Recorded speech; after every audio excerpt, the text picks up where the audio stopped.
Let's pray. Father, we thank you for how we see you work. We know that you're working. We know that your message is clear. Help us to understand what it is that we're really trying to study, what is in your word, how you continue to speak to us. And not just that, Father, the fact that Jesus is still our shepherd, no matter what the situation may fall upon us. Guide us as we study, guide us as we learn, guide us as a family of faith, and bring us closer to you. This is our prayer. In the name of Jesus we pray. Amen. The shepherd had everything set. He got his protege already ready for the next day because he was getting ready to go up higher on the mountain to get things prepared for what was coming in the next couple of weeks. Next morning, Master Shepherd got up, got everything ready, and started heading up on the mountain. Protege knew exactly what he needed to do, but just like anyone, he said to himself, well, the shepherd won't know if I go and take a nap behind this rock. What he doesn't know won't hurt him. So he goes and he curls up behind the rock. Hour goes by. 3 hours goes by. 6 hours goes by. 6-hour nap sounds good to some of us, doesn't it? And he wakes up in a panic. He wakes up panicked because he doesn't hear anything coming from the sheep. And so instead of running and trying to find out what had happened, he ran away, never to be found again by the shepherd or anyone. Shepherd comes back that evening from his time on the mountain, and he looks around and he doesn't see the sheep. First thing that goes into his mind is, I hope that the sheep didn't go close to the cliff. He starts doing his tour around the area. No sheep, no sheep. Gets closer to the cliff and he hears this very soft, subtle bleat. And he sees the face of a very young lamb. As he gets closer to the cliff, he realizes that the lamb is standing on the bodies of all of his sheep. 1,499 sheep. You see, what happened is when the protege was nowhere to be seen, the sheep got scared. So one decided to go and try its flying techniques, jumped off the cliff and 40 feet down died. It was followed by one after another, until all but one sheep died. The only reason why the lamb survived was because it landed upon the bodies of those that came before. So often we hear stories like that. And we go, well, that couldn't happen. But it's a true story. How often is it that even with hearing true stories, that we don't go back and say, could this be something that could happen in my own life? Not just with thinking about business or finances or whatever, but could it be that I could be that sheep that's leading someone else off a cliff? Or am I that little lamb that my life is still here because of the results of what happened to other people? God continues to come back to us time and time again, reminding us that it's time for us to stop and re-examine not only what's going in our lives, but what we're personally doing to ourselves and ultimately to other people. He tells us this time after time. Stop what you're doing. Stop counting sheep. Instead of counting sheep, why don't you start talking to the shepherd himself? The more that we know the shepherd's voice, the closer we'll be with our relationship to him. Now it's time for us to spend more time, not just in his word, but in talking with him in relationship and in otherwise. Please remember this, that a relationship with him is not just about talking with him, it's about spending time with his people. His people are not just people that go to church on a certain day in a certain building or in a certain area. God's people are every single person that's around the world, in communities that haven't been touched or communities that seem to be touched, but it's time for us to go and to touch them with the love of God and with the relationship of Jesus. I hope you noticed what I just said. I didn't say it's time for us to go and beat them on the back of the head with the Bible, with the spirit of prophecy, or with anything else. We treat them as we want to be treated, and we show them the love of God as God has showed us his love. We continue to reach out to others based on how he's reached out to us. Right now, we're continuing on in our series. Second part, today we're focusing on verses 11 through 20 in John chapter 10. I hope you have that in your Bibles already, and you're ready to take a look as we're studying this together. Jesus, every time, we're going to see this more as we're going through this chapter, Jesus comes and reminds us that not only is he the shepherd, but he is the one, the only, and he is the good shepherd. Not a good shepherd, he is the good shepherd, distinguishing himself from above any and all that would be. And we'll be noticing this in just a moment, but I want us to look again at what our scripture lesson was for today, taking a look at verse 11. Let's look at this together. I am the good shepherd. The good shepherd lays down his life for the sheep. Amazing, isn't it, with that? That he doesn't just come out and say, hey, right here, the good shepherd. Jesus does something that he loved to do every single time he talked about himself. Before he prefaced anything, this drove the Pharisees, the Sadducees, the Sanhedrin nuts, because the first thing he said was, I am. The very essence of who Yahweh is, from the very burning bush that he spoke to Moses. Now, he was saying who he was. The Pharisees thought he was committing treason, or basically then blasphemy, because he was calling himself God. You can only call yourself what you are.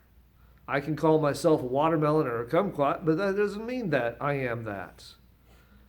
You stay by your true identity. Your true identity shows who you are and shows what you're connected to.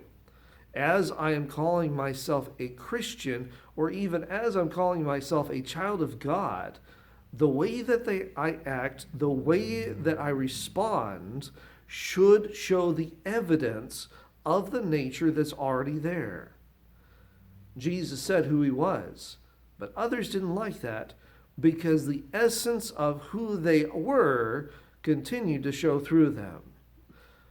But right there, he says, I am, showing who he is, and then he goes, I am the good shepherd. I'm the one, the only, I am your creator, the one who will continue to take care of you, no matter what the cost, no matter what is going on, no matter what the responsibility.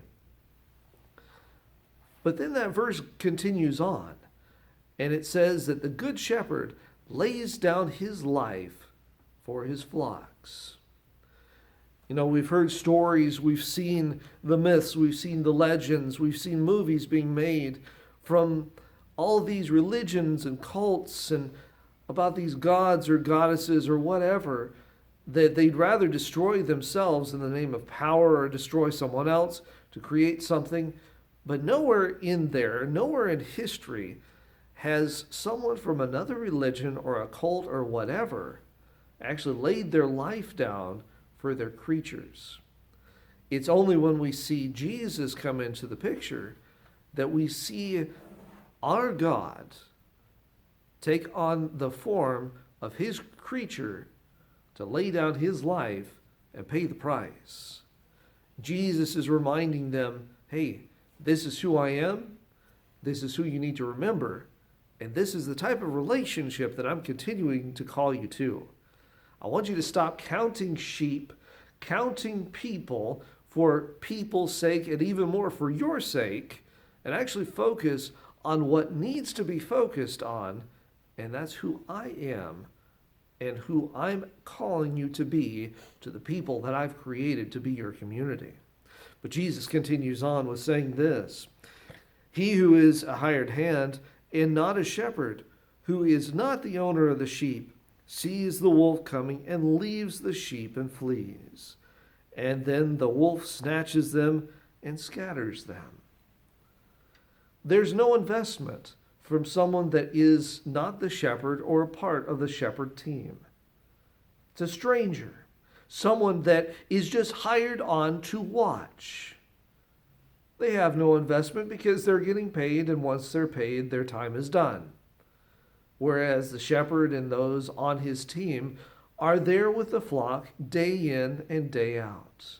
We see this throughout Scripture with David and others that pointed to Jesus as the true shepherd by their lives and how they took care of their sheep.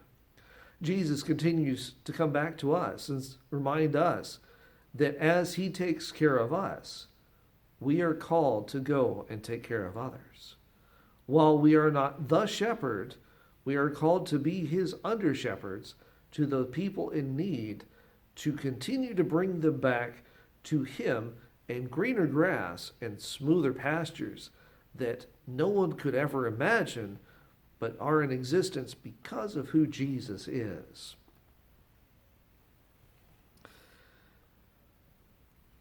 He flees because he is a hired hand and is not concerned about the sheep. I am the good shepherd, and I know my own, and my own know me. Jesus reminds us there again of who he is. And he goes, oh, by the way, remember this, that I know who you are. And because you've got a relationship with me, you know my voice. You know when I call you. You know that my word is sure. And you know where to go when I tell you to go. He makes it clear. How often is it that we're stopping to actually listen to his voice? Or are we spending more time in counting sheep and counting people and counting those that we'd rather call as pigs or worthless or whatever, instead of stopping and listening for the melody of the shepherd? It's time for us to listen for his voice, to hear his voice, to follow the shepherd, and to stop following the ideology of what modern day Christianity tells us that we need to be doing. The only one that we need to follow is Jesus and him alone. Others will come and say, you need to do this, you need to do that, this or that or this or that. If it goes against what the Bible has said and what Jesus has told us, we need to respond just like he did of old. It is written. It should be in everything that we do. We are living by that concept, that it doesn't matter whether it is an emissary that Satan sends or he comes himself. We come back with the very words that Jesus said. It is written, and oh, by the way, here's the shepherd. Why don't you listen to him? Let's continue to listen to the shepherd as he continues to lead us into pastures and everlasting ways. Even as the Father knows me, and I know the Father, and I lay down my life for the sheep. Right there, Jesus is pointing to a very intimate relationship.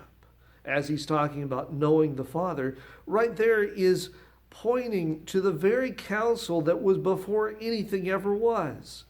That original campfire in heaven, before sin ever entered into this timeline. They knew that it was going to be, but they chose to let it be and to allow Jesus to pay the price. And it wasn't just one voting on behalf of all three. All three made the choice. Jesus, because of who he He was the creator. He is the creator, and he forevermore will be the creator. And because of that, the only one that could pay the price was the creator himself by his blood. And by dying, he paid that price. But did you notice with that where it says, personally, I lay down my life for the sheep? How often is it that when it would come to one of our family members or friends, that we would be willing to say the same thing, that I'm willing to lay down my life for my family, for my friends, for this, for that? We don't do that, do we?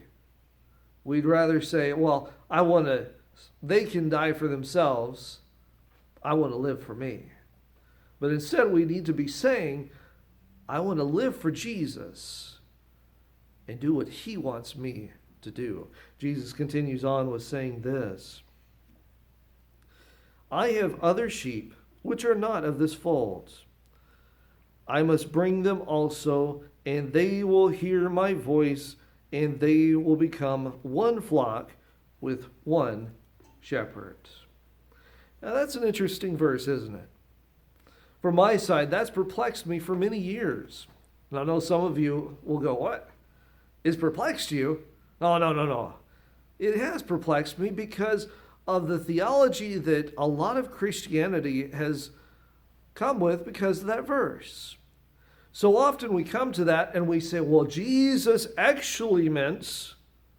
We go into a lot of danger when we go down that road, where we go, Jesus actually meant that there's only one true church and everyone else is in a false church, and it's up to us to drag them back, kicking and screaming, belting and bleeding, whatever, back to the true church.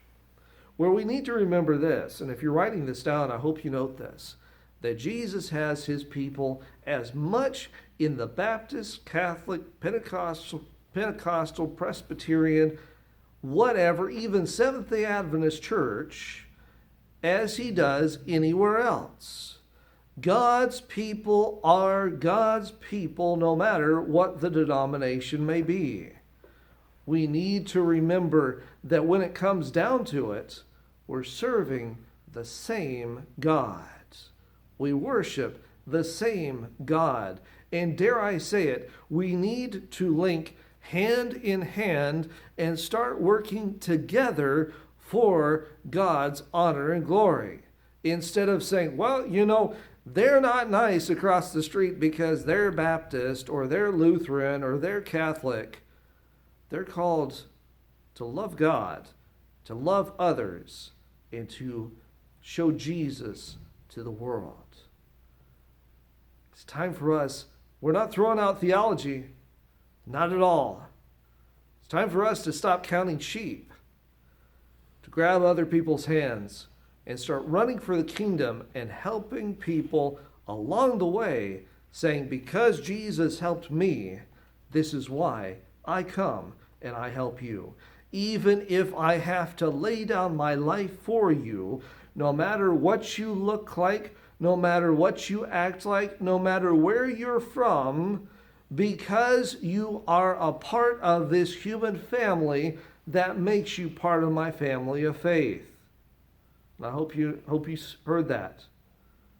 We are all part of this family of faith because that's how God created us. Right here, Jesus continues on. For this reason, the Father loves me, because I lay down my life so that I may take it again. Right there, Jesus already telling the people, hey, guess what? I'm going to pay the price, but I will come back. Not only will I come back, I will raise myself up again. Amazing, isn't it? No, even with talking about that, I'm reminded of C.S. Lewis's Chronicles of Narnia, where we have this whole problem that one of the boys has made. The witch wants his life, but Aslan says, I will take the price.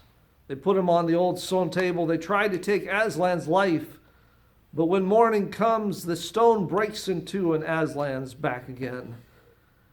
And the girls come up to him and say, but Aslan, we thought that you were dead. We thought the witch had actually won. And Aslan looks at them, and with a mighty roar, he says, but the witch did not understand the magic that was written into the creation of this world even before anything ever was. That one that lays down their life in innocence will be able to raise it back up again in excellence because it was given of their own accord. No, it's interesting with talking about that. C.S. Lewis, as he was penning this story, was looking at John chapter 10, talking about the very fact that Jesus, with what he did, because he laid down his life for us, was able to pick it up, not just because of who he is, but because of who he is to us, and the fact that he is our creator, he is our God, and forevermore will be our Redeemer and our Savior forever and ever and ever. I am so thankful for that, aren't you? I want to remind us that this is something that throughout the ceaseless ages of eternity, we will continually be reminded, because as we're told time and time again, our names, even before anything ever was written on the very palms of God's hands.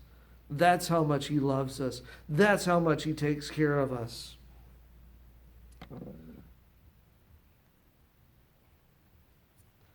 Right here. No one has taken it away from me, but I lay it down on my own initiative. I have authority to lay it down, and I have authority to take it up again. This commandment I received from my Father. Right there, Jesus saying it in simple words. Even though it was so simple, we still couldn't understand. They didn't understand it. But Jesus is saying, hey, even before anything ever was, the three made the decision as one that I would pay the price. I am the Lamb that was slain from the foundations of the world. In other words, right there, I am the one that has been made your sacrifice even before anything ever was, so that because of what has been done, because of the choices that have been made, because of the choices that you are making now, you have a way of eternal escape, because I love you that much. Amen. Stop counting sheep. Just listen for my voice. Listen for my voice and come to me while there is still time. But instead of listening to Jesus, this is how our last two verses end. They end like this. A division occurred again among the Jews because of these words. Many of them were saying, he has a demon and is insane. Why do you listen to him? You know, that's a good question right there. At that time, they posed the question because of the fact that they said, hey, he's being demonized. He has this, he has this. Why are you listening to what this man has to say? But that's a question that we need to pose to ourselves right now. Why do we listen to Jesus? Is it because of how we've been raised? Is it because of how we've been taught? Is it because of this, or is it because of that? Or is it because of the relationship that we have with Jesus and how it's changed us forevermore? And this is why we truly listen. I want to leave you with this final thought before we turn it over to our tech guy for a final song. What is it going to take for us to finally listen and to finally realize that we were all part of God's family? Now we're going to turn it over to our tech for a final song from the Collinsworth family entitled God's Family. And after that, I'll be with you for one final thought.